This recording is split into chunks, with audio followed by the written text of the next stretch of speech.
अस्सलामुअलैकुम जी, कैसे हैं आप सब? उम्मीद है सब खैरियत से होंगे। तो आज है फ़िलिप्स का एयर फ्रायर का रिव्यू और मैं बताऊँगी कि टेम्परेचर जो है उसको कैसे सेट किया जा सकता है। आप किसी भी जैसे समोसे बनाएँगे हम नेक्स्ट, और पिज़्ज़ा के भी बताऊँगी कि पिज़्ज़े को एयर फ्रायर में कैसे आप बना सकते हैं और एयर फ्राई कर सकते हैं। और ईज़ी पीज़ी रेसिपी, नो मुश्किल। ना ही हम किसी की ज़िंदगी को मुश्किल करें, ना ही अपनी ज़िंदगी को मुश्किल करें। 250 सेंटीग्रेड आपने रखना है एयर फ्रायर का। उसके बाद आपने इसको, ये समोसे हैं उसको आपने बनाना है, और 20 से 15 मिनट्स तक, फ्रोज़न समोसे की बात करें। अगर ये अनफ्रोज़न है या रूम टेम्परेचर के पे, तो 10 टू 15 मिनट्स भी ज़्यादा आएंगे। 12 तक का आप चेक कर लीजिएगा। अगर आपको लग रहे हैं तो ठीक है, अदरवाइज़ फिर आप उसको 2 और 3 मिनट्स के लिए ज़्यादा रखें, थोड़ा सा ज़्यादा रख लें। ठीक है जी, तो ये होगी एयर फ्राई की। समोसे के लिए क्या है कि मैं क्या करती हूँ, कैबेज लेती हूँ एक, जितनी आपने बनानी होगी। ठीक है, अगर मेरे पास एक पूरी रोल पट्टी है तो मैं उसके लिए करती हूँ कि एक बड़ी कैबेज ले लेती हूँ, उसको चॉप कर लेती हूँ पहले अच्छी तरीके से। ठीक है, छोटा छोटा छोटा चॉप करके उस बारीक बारीक, और उसके बाद फिर मैं इसको चॉपर में दोबारा से ग्राइंड करती हूँ। इससे ये होता है कि इसके बहुत बड़े बड़े चंक्स नहीं आते और ईजी से खाए जाते हैं, और एक एक स्मूथ सी वो बन जाता है मिक्सचर। और ये है कि इसको चॉप करके उसको मैं ग्राइंडर में डाल दूंगी। ठीक है, तो बात ये है कि आप अपनी ज़िंदगी को भी आसान करें, दूसरों की ज़िंदगी को भी आसान रहने दें। कि अगर कोई इंसान जो है वो, फॉर एग्जांपल, उसने कुछ चीज़ अडॉप्ट कर लिया है या उसने कुछ छोड़ दिया है, तो उसकी बेस के ऊपर उसको जज ना करें, ना ही उसको पे कमेंट्स पास करें कि भी उसने ऐसे कर लिया तो ये इसलिए इसने ऐसे किया। उसने, अगर उसके किसी के बेबी नहीं है तो ये क्यों, इतने साल हो गए शादी को कि बेबी नहीं है, या किसी ने हिजाब लेना शुरू कर दिया, या किसी ने छोड़ दिया, तो उसके ऊपर आप कौन होते हो उसको जज करने वाले? तो मैं तो ये कहती हूँ कि ये बहुत ही ज़्यादा पर्सनल चीज़ है जिसको ना हम कैप्चर करते हैं। हालाँकि ये कोई, ये भी बात सुनो, ये उसकी पर्सनल चॉइस है। हर इंडिविजुअल का जीने का अपना तरीका है, अपना स्टाइल है, अपना रहन-सहन है, अपने उसकी अडॉप्ट है, उसका उसका अपनी थिंकिंग है। तुम हिजाब लेती हो जी, तुम्हारा फेस कट अच्छा आता है। तुम हिजाब लेती हो जी, तुम्हें ये चीज़ें, तुम जानबूझ के हिजाब लेती हो हालाँकि तुम्हारा दिल नहीं करता, तो तुम शो ऑफ करती हो। कोई हिजाब नहीं लेता जी, ये तो भी बहुत ही बेशर्म है, ये तो बहुत ही फलानी है, ये तो ढमकानी है।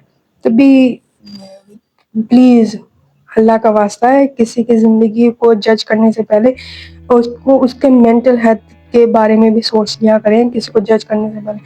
अगर आप खुद लेते हो ना, तो इसका मतलब ये नहीं है कि अगला बंदा भी वो ले। ठीक है, अगर फॉर एग्जांपल इसी तरह अगर किसी को औलाद नहीं है तो वो अल्लाह ताला की तरफ से औलाद नहीं है, इसमें उनका कोई अमल दखल नहीं है। आप उसको इस बेस के ऊपर, हम खुदा बने हुए हैं। पता है क्या है, हमारी ज़िंदगी इतनी मुश्किल हो गई हुई है कि हमने अगले के बारे में जज कमेंट्स पास कर देने हैं। उनकी ज़िंदगी ये नहीं देखना कि हमारी अपनी ज़िंदगी में क्या हो रहा है। हम अपनी, जब हम खुद की ज़िंदगी पे जी इख्तियार नहीं कर सकते तो हम कह देते हैं जी भी अल्लाह की मर्ज़ी। ऐसे नहीं होता, जब हम अपनी ज़िंदगी पे इख्तियार नहीं रख सकते ना, तो हम दूसरों की ज़िंदगी पे भी इख्तियार नहीं रख सकते। तो किसी को इस तरीके से ट्रिगर करना या उनको कमेंट करना या उनको जज करना, या फिर उनको इस तरीके से, it's very personal. Please please, it's very personal चीज़ें जो हम मुँह उठा के पूछ लेते हैं। मैं तो ऑनेस्टली यही कहूँगी, हम मुँह उठा के ना ऐसी चीज़ें पूछ लेते हैं जिनका कोई तुक नहीं बनता, और ना ही उसके इख्तियार में होता है, ना ही अगले आप जिससे पूछ रहे हैं ना मुँह उठा के, ना ही आपके इख्तियार में। तो प्लीज़ अपनी ज़िंदगी को भी आसान बनाएँ, दूसरों की ज़िंदगियों को भी आसानी से रहने दें। किसी की शादी नहीं हुई जी, क्यों नहीं हुई? किसी के बेबी नहीं हुआ, क्यों नहीं हुआ? किसी ने हिजाब लेना शुरू कर दिया जी, ये तो 900 चूहे खा के बिल्ली को चलने वाली हिसाब है। तो प्लीज़, खुदा का वास्ता है, आसानियाँ फैलाएँ अपने लिए भी और दूसरों के लिए भी। तो मैंने गोभी जो थी वो ग्राइंड कर लिया। उसके बाद मैंने क्या किया कि चिकन लिया, उसको मैंने रूम टेम्परेचर के ऊपर, वो बिल्कुल सॉफ्ट हो गया था, जैसे चिकन होता है, फ्रोज़न नहीं था। फिर मैंने उसको क्या किया, उसको छोटे-छोटे पीसेस चंक्स किए, उसके बाद मैंने इसको दोबारा से ग्राइंडर में कर लिया, ठीक है। इसको टोटली वो जैसे कीमा नहीं होता वैसे बन जाएगा। इसके अंदर नमक डाला मैंने, उसके ये देखो जैसे मैं नमक डाल रही हूँ, और उसके बाद मैंने क्या करना है, ये ज़ीरा हो गया, सूखी नहीं होता दरी हुई मिर्च वो डाल दी, हाफ ग्राइंड जिसको कहते हैं, और उसके बाद आप काली मिर्च डाल दें, ठीक है। फिर आप इसमें टोटली जैसे चॉप ग्राइंड करना होता है ना कीमे की तरह, बिल्कुल वैसे कर लेना है, ठीक है। सही हो गया। फिर उसके बाद जब ये अच्छे प्रॉपरली हो जाएगा,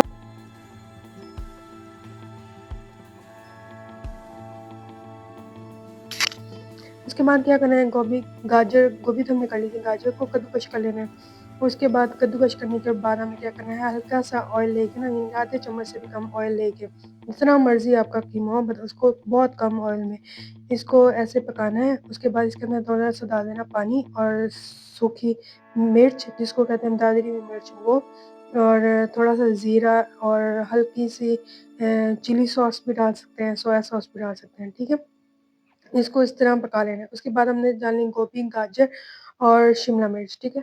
गोभी जो है एंड पे डालिएगा, क्योंकि अगर वो तो ज़्यादा देर पक जाए ना तो उसकी स्मेल आनी इतनी कि बस वो जैसे स्टीम सी निकलना शुरू हो जाए, बस फिर आपने उसका ढक उतार देना उसको चूल्हे से। उसके बाद हमने क्या करना है, समोसा पट्टी लेनी है, उसको रोल करना है। आपने मुझे कमेंट में बताना है कि आप कैसे रोल करते हैं। मैं इस तरीके से रोल करती हूँ कि उसका हाफ पार्ट हाथ के ऊपर रख के उसके ऊपर एग लगा लेना, या फिर आप अगर एग लगा सकते हैं तो एग लगा लें। यूजुअली मैं एग ही लगाती हूँ, अगर आप मैदे की जिसको लेटी बोलते हैं वो भी लगा सकते हैं। तो मैं तो एग ही लगाती हूँ, उसके जो योक पार्ट है वो निकाल देती हूँ, जो व्हाइट पार्ट है वो लगाती हूँ, ठीक है? और उसके वो मुझे ये है कि वो प्रॉपर्ली वो ना चिपक जाते हैं, वो उखड़ते नहीं फिरते। तो ये है कि फिर उसके अंदर आप इसको फिलिंग करें, उसके बाद आपने इसके जो लॉन्गेस्ट पार्ट होता है, जिसको फ़ोल्ड करना था, उसके ऊपर भी एक दफ़ा वो लगाना है, क्या कहते हैं उसको, मिक्सचर एग का। उसके बाद आपने इसको फ़ोल्ड कर देना है, और फिर आप इसको बनाते रहें, और इसको आप फ्रोज़ भी कर सकते हैं। इस तरीके से इसको कुछ भी लगाने की ज़रूरत नहीं है, सिंपली हमने पेपर रखना है, उसके बाद आपने उसको वन बाय वन उसको शीट के ऊपर फैलाते रहना है, और उसको आप फ्रोज़न भी कर सकते हैं आराम से। ईज़ी है और कोई ना मुश्किल काम है, आसानी से बनती है, और ये मैंने इसको एयर फ्राई किया था। आप देख सकते हैं बहुत ही क्रंची, मतलब बहुत ही मज़ेदार बनते हैं। उसके मेरी वीडियोज़ जो हैं वो इन्फॉर्मेटिव लगती हैं तो do subscribe my channel, follow for more interesting videos. Thank you.